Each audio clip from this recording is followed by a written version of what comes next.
आज आपण effect of electric current या चॅप्टरचे प्रॅक्टिकल्स बघणार आहे. प्रॅक्टिकल्स म्हणजे प्रॅक्टिकल कन्सेप्ट ओरिएंटेड. इथे काहीतरी एक्सपेरिमेंट दिलेला आहे आणि त्याचं कन्क्लुजन ऑब्झर्वेशन आपल्याला बघायचं आहे. तर आता तुम्हाला इथे काय दिसतंय, एक सर्किट दिसतंय. या सर्किटमध्ये आपल्याला काय काय दिसतंय, प्लग की it is use for the switch on और ऑफ करण्यासाठी प्लग की यूज करतात.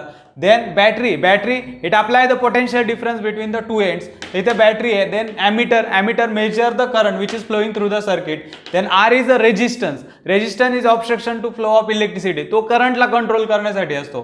Then we take the thick copper wire between this two end. Thick copper wire is attach. This thick copper wire it passes through the cardboard. एक cardboard आहे त्यातून जाते. And on this cardboard iron filings are place. Iron filings काय, लोखंडाचा चुरा असतो तो आहे. तर आयर्न फिलिंग्स आर प्लेस्ड. आता इथे होतं काय बघा, when we start the current which is flowing through the circuit. जेव्हा आपण करंट काय करतोय किंवा इथे स्विच ऑन करतोय तर यामधून काय फ्लो होतोय, current. When current is passes through the circuit then further it is passes through the thick copper wire. आता आपल्याला काय बघायला मिळालंय, जेव्हा या कंडक्टर मधून करंट पास होतोय तर याच्या सराउंडिंग मध्ये, हा सपोज कंडक्टर आहे आणि यातून काय पास होतोय, करंट. याच्या सराउंडिंग मध्ये काय जनरेट होत आहे, मॅग्नेटिक फील्ड. इथे करंट आहे आणि इथे काय जनरेट झालंय, मॅग्नेटिक फील्ड जनरेट होत आहे. When current is pass through any conductor then the magnetic field is created around this. याच्या सराउंडिंग मध्ये काय जनरेट होत आहे, मॅग्नेटिक फील्ड. ते हेच आपण बघणार आहे. तर आता आपण ऑब्झर्वेशन काय बघणार आहे बघा, इथे when iron filings are placed on this cardboard. तर कार्डबोर्डवरती काय ठेवलेलं आहे, आयर्न फिलिंग्स. हे कसे कोणत्या वेने अरेंज केलेलं आहे, तर कोणत्या वेने काहीतरी अरेंज केलेलं आहे. When current is pass through this copper wire then after tapping this, आपण काय करणार आहे, या कार्डबोर्डला टॅपिंग करणार आहे. आणि मग काय होतं, this iron filings get arrange in the concentric ring. तो आयर्न फिलिंग काय होतो, कॉन्सेंट्रिक रिंगमध्ये काय होतो, अरेंज होतोय. तर इनिशियल असा होता तो, आणि जेव्हा यातून करंट पास होत आहे तर आपल्याला रिझल्ट असा मिळतोय. तर रिझल्ट वरून आपल्याला काय सांगता येईल, तर फर्स्ट काय केलंय आपण, iron filings are placed on the cardboard. When we tap the cardboard when current is pass through the thick copper wire. जेव्हा या थिक कॉपर वायर मधून करंट पास होत आहे, आपण याला टॅप केलेलं आहे. टॅप केलं म्हणजे टिचकी मारलेली. टॅप केल्यानंतर काय होतं, this iron filings get arrange in the concentric ring. तुम्हाला अशा कॉन्सेंट्रिक रिंग दिसत आहे. आता कॉन्सेंट्रिक रिंग काय इंडिकेट करताय, द मॅग्नेटिक फील्ड. तिथे मॅग्नेटिक फील्ड इंडिकेट करताय. याचाच मिनिंग आपल्याला काय कळालं, ऑब्झर्वेशन काय हे तुम्हाला समजलंय. ऑब्झर्वेशन काय लिहिणार, after tapping the cardboard when current is pass through the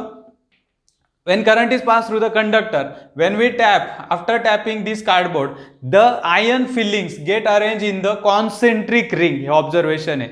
आता याचं कन्क्लुजन काय कळालं, when current is passed through the conductor then the magnetic field is created around this. याच्या भोवती काय तयार होत आहे, मॅग्नेटिक फील्ड. तर मॅग्नेटिक फील्ड तयार होत आहे आणि मॅग्नेटिक फील्ड हे करंट वरती डिपेंड असतं. तर आपण पुढे अजून एक्सपेरिमेंट बघणार आहे. Current I is directly proportional to magnetic field. Number of turns is directly proportional to magnetic field. हे पुढचा पार्ट आहे. तर आता आपल्याला हे तर समजलंय की सराउंडिंग मध्ये काय जनरेट होत आहे, मॅग्नेटिक फील्ड. तर फर्स्ट जो सायंटिस्ट होता ज्याने इलेक्ट्रोमॅग्नेटिझम बद्दल सांगितलं होतं तो होता हॅन्स क्रिश्चियन ओरेस्टेड. या सायंटिस्टने इलेक्ट्रोमॅग्नेटिझम बद्दल इन्फॉर्मेशन फर्स्ट दिली होती. तर तुम्हाला हा एक्सपेरिमेंट लक्षात ठेवायचा आहे. एक्सपेरिमेंट म्हणजे काय, अरेंजमेंट सगळी दिलेली असते, अशीची अशी डायग्राम बोर्डच्या पेपरला दिलेली असते. तुम्हाला ऑब्झर्वेशन आणि कन्क्लुजन लिहायचं आहे.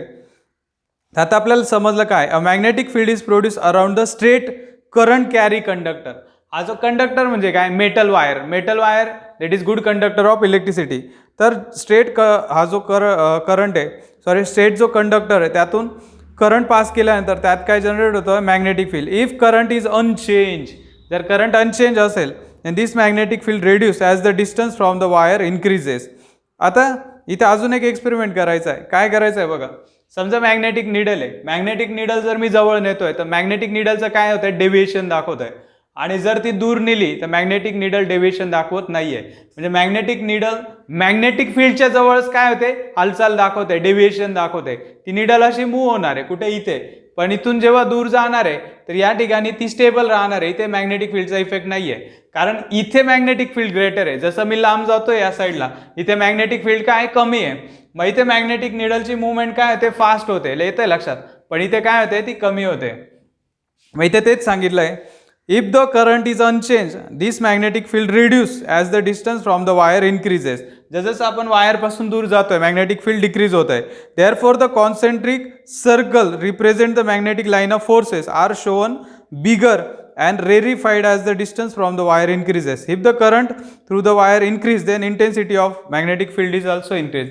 तुम्हाला अगोदरच सांगितलं आहे की magnetic field is directly proportional to current intensity. म्हणजे आपण नेमका किती करंट पास करतोय, आपण जर जास्त वेळेसाठी करंट पास करतोय तर मॅग्नेटिक फील्ड पण काय असेल, ग्रेटर असेल. As the current increases then magnetic field is also increases. तर आपल्याला हे 2-3 गोष्टी समजल्या आहे की फर्स्ट आहे, Wien straight current carry conductor the magnetic field is produced around the straight current carry conductor. जसं स्ट्रेट करंट कॅरी कंडक्टर त्याच्या सराउंडिंग मध्ये मॅग्नेटिक फील्ड प्रोड्यूस होत आहे, आणि मॅग्नेटिक फील्ड त्याची जी स्ट्रेंथ आहे ती कशावरती डिपेंड आहे, करंट इंटेन्सिटी म्हणजेच करंटवरती डिपेंड आहे. आणि आपल्याला हे कळालं, this concentric ring, the distance between this concentric ring increases. जसं काय होतंय की आता इकडे जाताना हे कॉन्सेंट्रिक रिंग मधलं डिस्टन्स काय होतं, इन्क्रीज होत जात आहे, and strength of the magnetic field decreases as we move away from the wire. वायरपासून तुम्ही जितके दूर जात आहे तेवढी काय होते, करंट मॅग्नेटिक फील्डची काय होते, स्ट्रेंथ डिक्रीज होते. आता पुढे एक इम्पॉर्टंट रूल बघणार आहे आपण, जो एक्झामला विचारला जातो, right hand thumb rule. Right hand thumb rule बघा काय, when we hold the conductor in our hand, जेव्हा मी हा काय केलेला आहे, कंडक्टर असा पकडलेला आहे, समजा आपण कन्सिडर करू की हा कंडक्टर आहे. When the thumb indicate the direction of current, then curl finger, हे जे कर्ल फिंगर आहे हे काय इंडिकेट करताय, it indicate the direction of magnetic field. जेव्हा तुम्ही एखादा कंडक्टर म्हणजे मेटल वायर अशी पकडताय तर थंब इंडिकेट करतोय direction of current, then curl finger indicate the direction of the magnetic field. मग हा रूल लक्षात ठेवा, खूप सिम्पल आहे. तर हा रूल विचारला जाऊ शकतो, त्याची इथे डायग्राम पण दिलेली आहे. तर डायग्राम या प्रकारे एक्झामला जर आला तर तुम्हाला ही एक रफ डायग्राम काढता आली पाहिजे. ही ड्रॉ केल्यानंतर एक काय होतं की आपल्याला कन्सेप्ट क्लिअर दाखवता येते.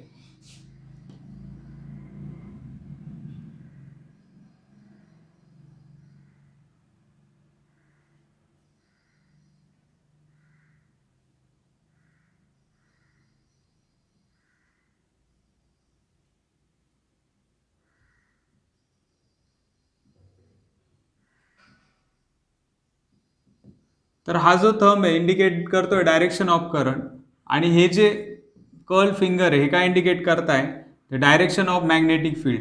तर डायरेक्शन ऑफ मॅग्नेटिक फील्ड या वेने असणार आहे.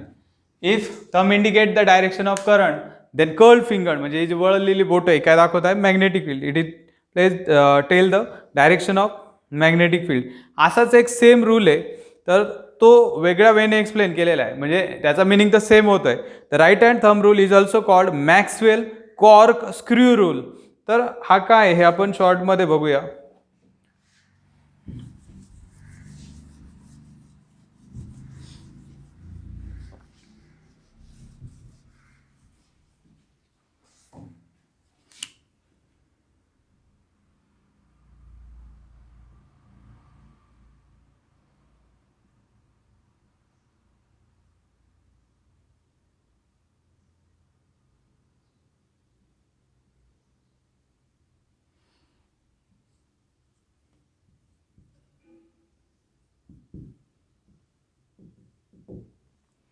आता समजा आपण स्क्रू वॉलमध्ये किंवा वुडनमध्ये फिट करतोय, तर त्या केसमध्ये आपण ज्या वेने फिट करतोय तर आपण काय करतोय, काहीतरी त्याला टर्न करतोय, स्क्रूड्रायव्हरने त्याला टर्न करतोय. तर आता इथे समजा तो नेल मध्ये जाणार आहे, ती सपोज डायरेक्शन ऑफ करंट असेल, नेल कुठे जातोय, त्या वॉलच्या मध्ये जातोय. समजा ही वॉल आहे, यामध्ये तू जातोय, तर ही असेल डायरेक्शन ऑफ करंट, आणि मी जसा रोटेट करतोय ती असेल मॅग्नेटिक फील्डची डायरेक्शन. तर मॅक्सवेल कॉर्क स्क्रू रूलमध्ये एक सिंपल गोष्ट सांगितलेली आहे. हे स्क्रूबद्दल दिलेलं आहे, तर स्क्रूवरून आपण हे लिहू शकतो. तुम्हाला एक्झामला विचारलं जाऊ शकतो, write the right hand thumb rule किंवा write the Maxwell cork screw rule.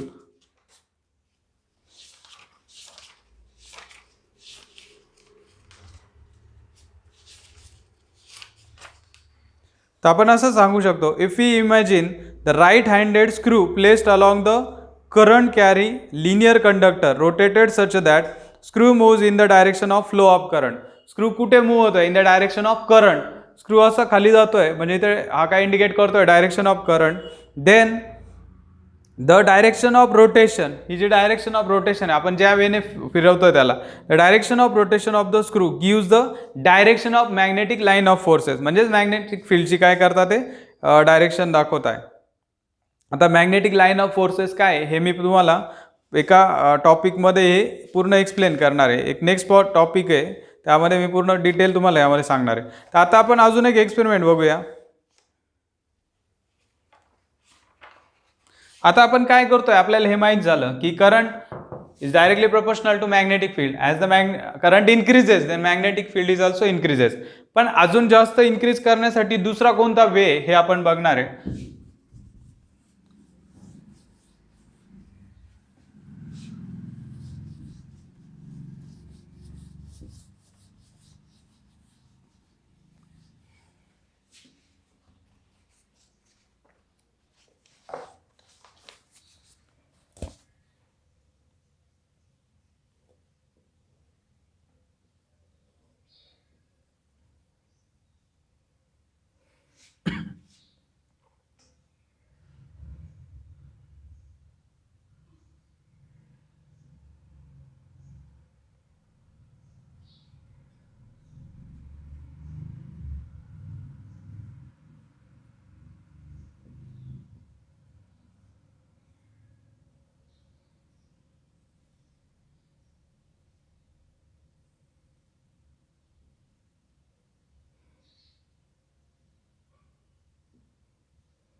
आता आपण नेक्स्ट एक्सपेरिमेंट बघणार आहे. या एक्सपेरिमेंटमध्ये काय केलेलं आहे, आता तुमच्या माहितीसाठी हा जो क्वेश्चन आहे हा बोर्डला ऑलरेडी विचारला गेला आहे.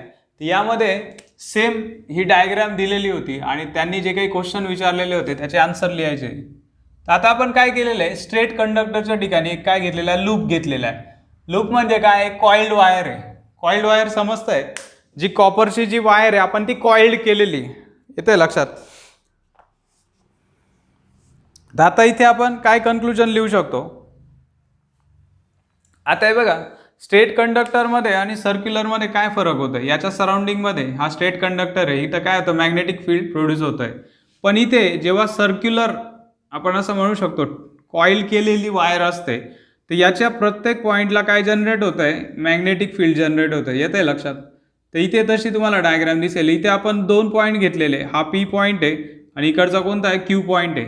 या प्रत्येक पॉईंटला काय होतं, मॅग्नेटिक फील्ड जनरेट होत आहे. तर आपण कन्क्लुजन असं लिहू शकतो, the magnetic line of forces are shown near the point P and Q. हा सपोज पी पॉईंट असेल आणि हा असेल क्यू पॉईंट. हा पी आहे आणि हा काय क्यू पॉईंट आहे. इथे मॅग्नेटिक फील्ड जनरेट होत आहे.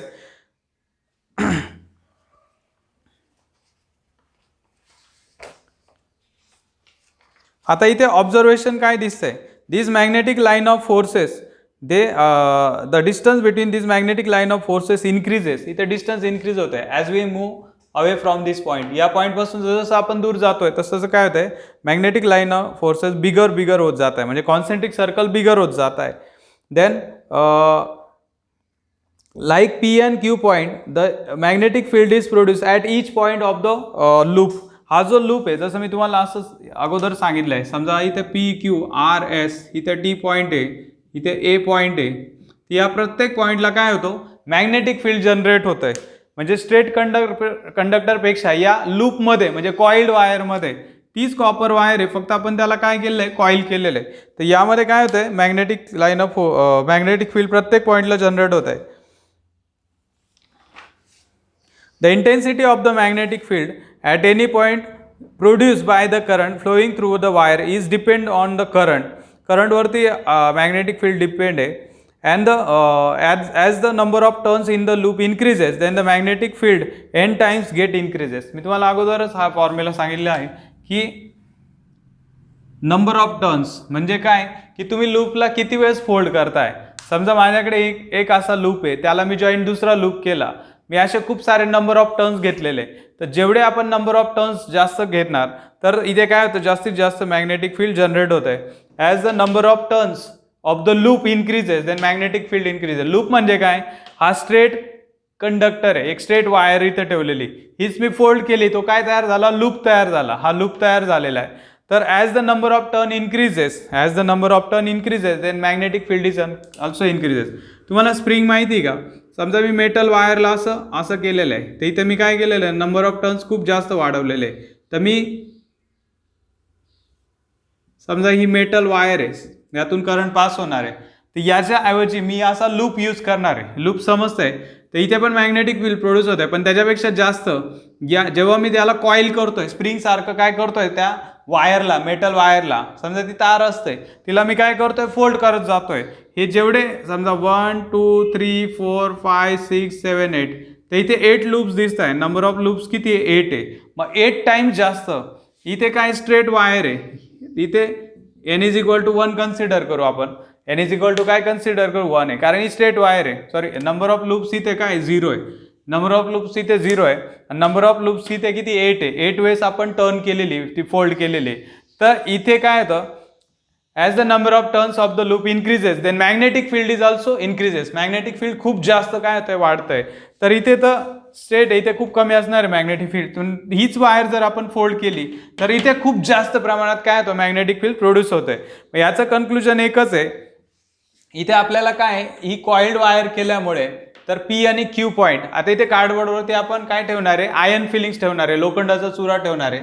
When the current is pass through the copper wire loop मधून काय होतं, करंट पास होतो. Then after tapping the board, या बोर्डला आपण टॅपिंग केलेलं आहे. टॅपिंग केल्यानंतर काय होतं, this iron filings get arrange in the concentric ring at the P point आणि क्यू पॉईंट. कारण लूपचे 2 पॉईंट कार्डबोर्डला कॉन्टॅक्ट करताय, एक पी पॉईंट आणि एक क्यू पॉईंट. तर त्याच्या सराउंडिंगमध्ये काय जनरेट होत आहे, मॅग्नेटिक फील्ड.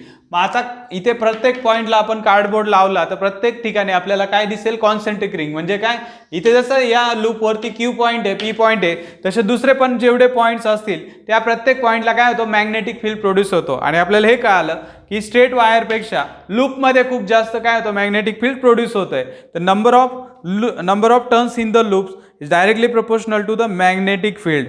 आता आपण एक सिंपल कन्सेप्ट बघणार आहे आणि ती बार मॅग्नेटशी रिलेटेड आहे. तर बार मॅग्नेट तुम्हाला माहिती आहे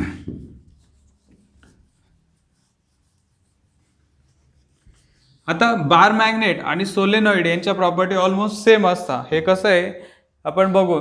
तर बार मॅग्नेट काय असतो बघा, हा जो दाखवलाय हा बार मॅग्नेट आहे, त्याच्या शेपवरून त्याला नाव दिलेलं आहे. जसं यू शेप असतो horse shoe magnet, horse shoe shape magnet, तर हा बार मॅग्नेट आहे. निडल मॅग्नेटिक निडल पण असते. तर हा जो आहे, समजा आपण असं केलंय की कार्डबोर्डवरती किंवा आयर्न फिलिंग्स ठेवलेले, कार्डबोर्डवरती आयर्न फिलिंग्स ठेवले आणि त्यावरती हा मॅग्नेट ठेवलेला आहे. आणि कार्डबोर्डला जर टॅपिंग केलं तर यावरचं जे आयर्न फिलिंग्स आहे तर ते काय होतं, कॉन्सेंट्रिक रिंगमध्ये काय होतं, अरेंज होत आहे. तर कॉन्सेंट्रिक रिंग या प्रकारे असणार आहे.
आता बघा तुमच्या समोर ही जी डायग्राम ड्रॉ केलेली, हा काय एक बार मॅग्नेट आहे.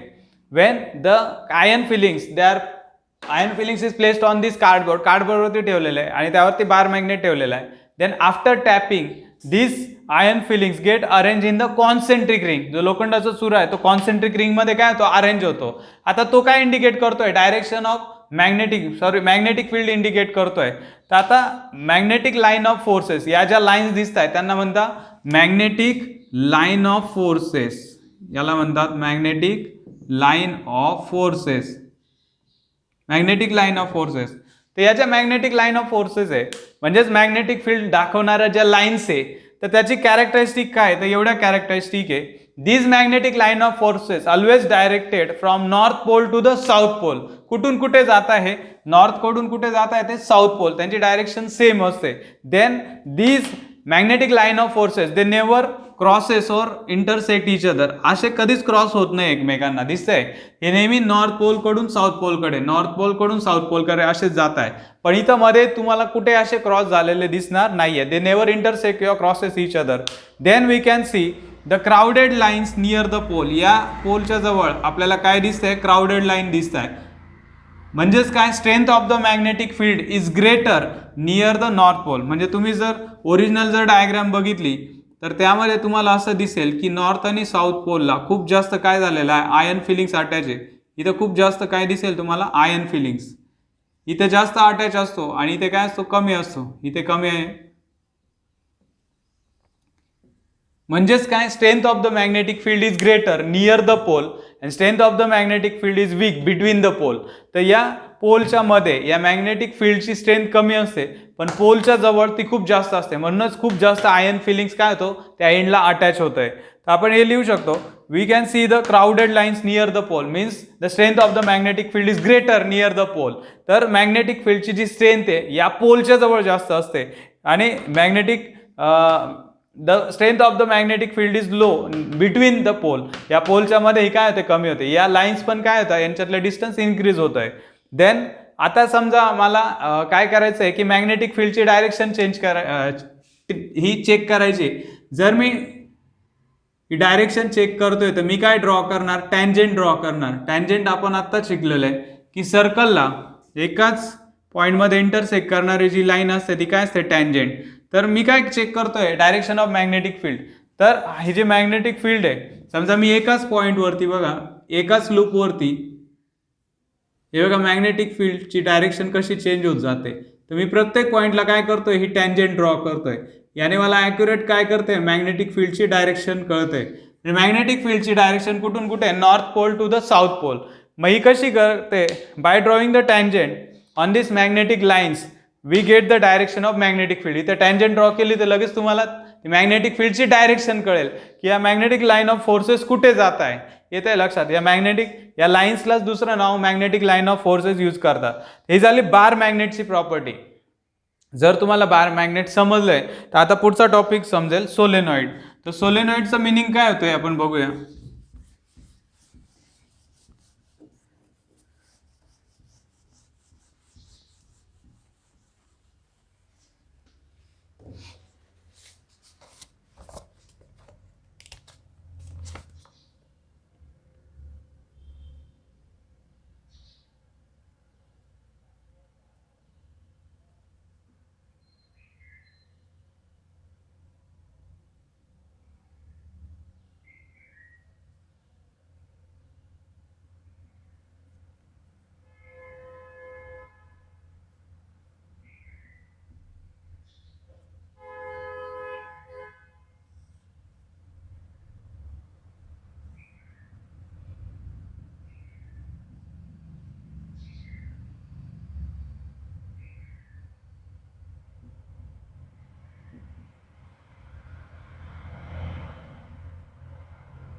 आता आपण सोलेनॉइड बद्दल इन्फॉर्मेशन घेणार आहे. What is the meaning of solenoid?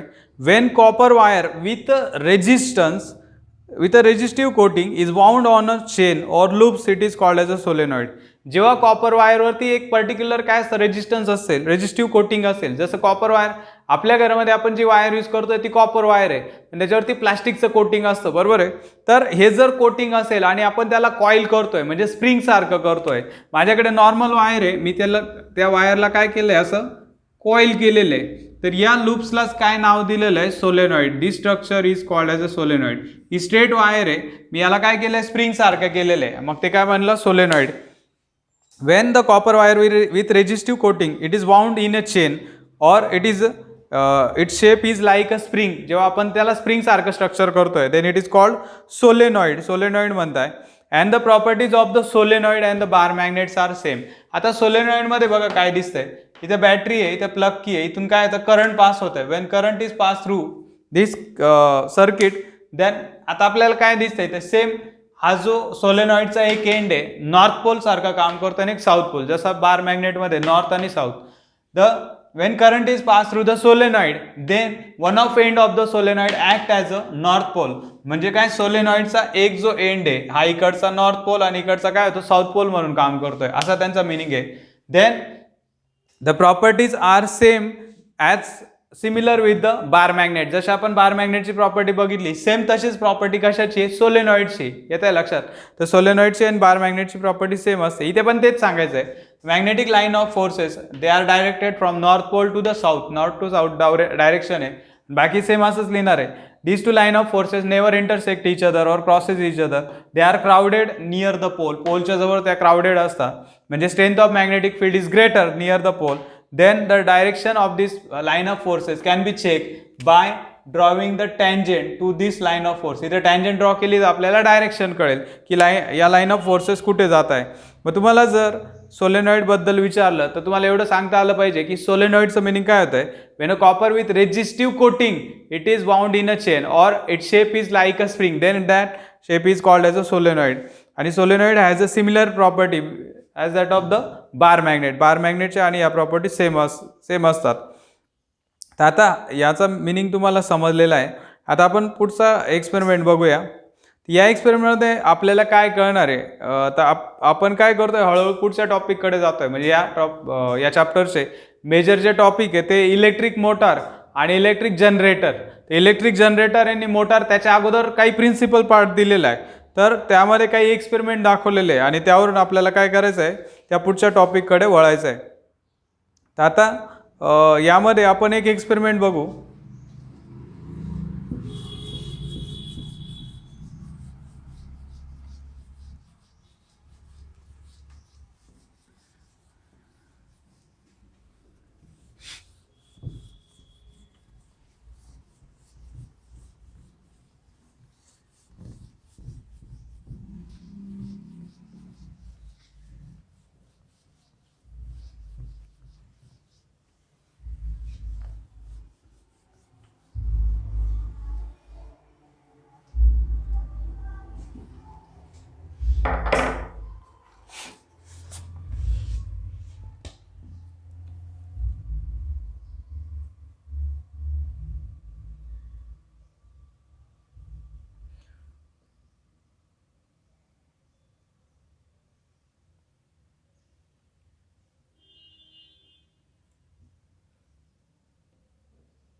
आता आपण नेक्स्ट पॉईंट बघणार आहे.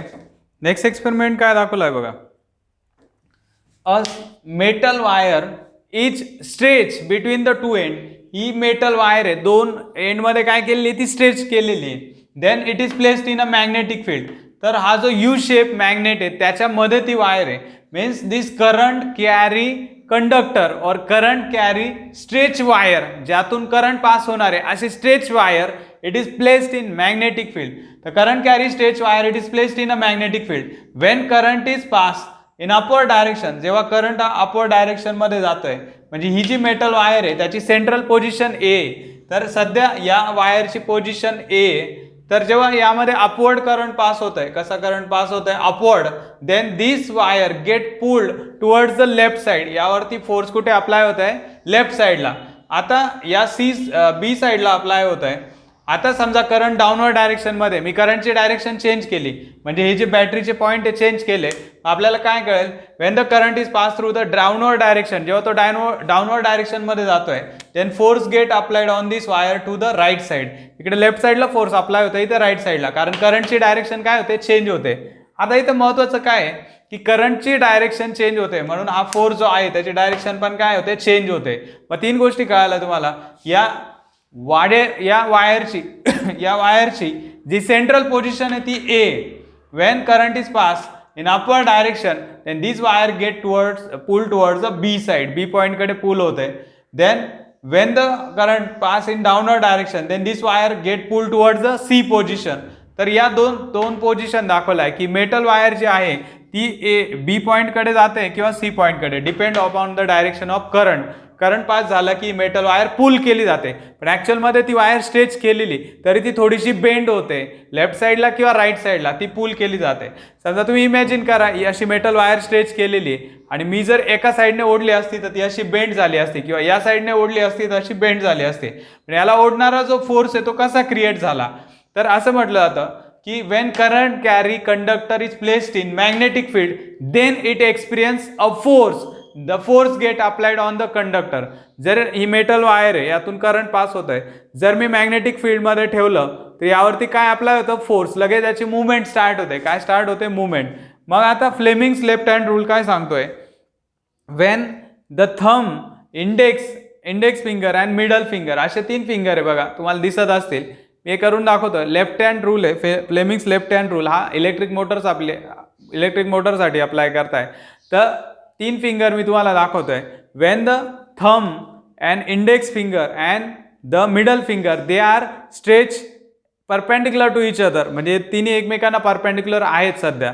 If the thumb indicate the direction of the if middle finger indicate the direction of current and index finger indicate the direction of magnetic field, then the thumb indicate the force which is get apply on that conductor. तर दोन गोष्टी आहे. हे बघा, हा triangle तुम्हाला learn करायचा आहे, तर यावरून तुम्हाला सगळ्या गोष्टी लर्न होऊन जातील, प्रिन्सिपल पण लर्न होऊन जाईल. तर बघा काय काय इथे करंट आहे, करंट आहे, आणि दुसरं म्हणजे काय, इथे बी म्हणजे काय मॅग्नेटिक फील्ड, आणि इथे काय फोर्स. जेव्हा मी करंट आणि काय अप्लाय करतोय, करंट आणि मॅग्नेटिक फील्ड माझ्याकडे आहे, तर मला रिझल्ट काय मिळणार आहे, फोर्स. हा ट्रायंगल आहे, जेव्हा ट्रायंगलचे 2 पॉईंट माझ्याकडे असतात तर तिसरा आपोआप तिथे रिझल्ट असतो. Wien current carry conductor is place in magnetic field, तर बी बोअर्स मॅग्नेटॉन हे मॅग्नेटिक फील्डचं युनिट आहे, तर मॅग्नेटिक प्रॉपर्टीचं, तर बी हा त्याच्यासाठी दाखवला आहे. तर आय म्हणजे करंट, बी म्हणजे मॅग्नेटिक फील्ड, आणि एफ म्हणजे काय, force get applied on the conductor. तर जेव्हा करंट पास होतोय कंडक्टरमधून आणि मॅग्नेटिक फील्डमध्ये आपण त्याला ठेवतोय, तर तेव्हा त्याच्यावरती फोर्स अप्लाय होते, मग त्याची मुवमेंट होते. इथे मुवमेंट काय झाली की मेटल वायर पुल झालेली लेफ्ट किंवा राईट साईडला. तर आता आपल्याला या गोष्टी क्लिअर झालेल्या आहे की फ्लेमिंग्स लेफ्ट हँड रूल हा इलेक्ट्रिक मोटरसाठी अप्लाय केला जातो. FBI असं लर्न करायचं, FBI थंब एफ हा बी आणि FBI फोर्स, मॅग्नेटिक फील्ड आणि करंट, आणि हे लक्षात ठेवायचं, हा मिडल फिंगर, इंडेक्स फिंगर आणि थंब. तर यावरून हा एक्सप्लेन केला जातो. According to this rule, when left hand thumb, index finger and middle finger, they are stretched so as perpendicular to each other. If index finger indicate the direction of the magnetic field, then middle finger indicate the direction of current, then thumb indicate the direction of the force which applied on the conductor. हे बघा, आता मी तुम्हाला electric फॅनचं example सांगतो. त्यामध्ये motor असते. Electric motor कशी work करते, तर इलेक्ट्रिक एनर्जीचं कन्व्हर्जन मेकॅनिकल एनर्जीमध्ये करते. जेव्हा त्यातून करंट पास होतोय, तर त्यामध्ये एक इलेक्ट्रोमॅग्नेट असतो. इलेक्ट्रोमॅग्नेट काय करतो, करंट पास झाल्यानंतर त्यात मॅग्नेटिक फील्ड जनरेट होत आहे, आणि मॅग्नेटिक फील्ड जनरेट केल्यानंतर तो जो शाफ्ट आहे त्यावरती फोर्स अप्लाय होतोय, मग तो रोटेट होतोय. रोटेट झाल्यानंतर काय होतंय की त्याला अटॅच जे ब्लेड आहे ते पण रोटेट होत आहे. हे फॅनचं काय आहे, इलेक्ट्रिक फॅनमध्ये असं मेकॅनिझम आहे. तर आपण नेक्स्ट लेक्चरमध्ये इलेक्ट्रिक मोटार जी आहे त्याचं खूप डिटेलमध्ये काय करणार आहे, हे वर्किंग बघणार आहे. त्याचे पार्ट्स कोणते यूज केले जातात, डेफिनेशन काय, प्रिन्सिपल काय, प्रिन्सिपल ॲक्च्युली हेच आपण परत रिवाइज करणार आहे. तर इलेक्ट्रिक मोटार आणि इलेक्ट्रिक जनरेटर हा जो टॉपिक आहे आपण नेक्स्ट लेक्चरमध्ये बघूया.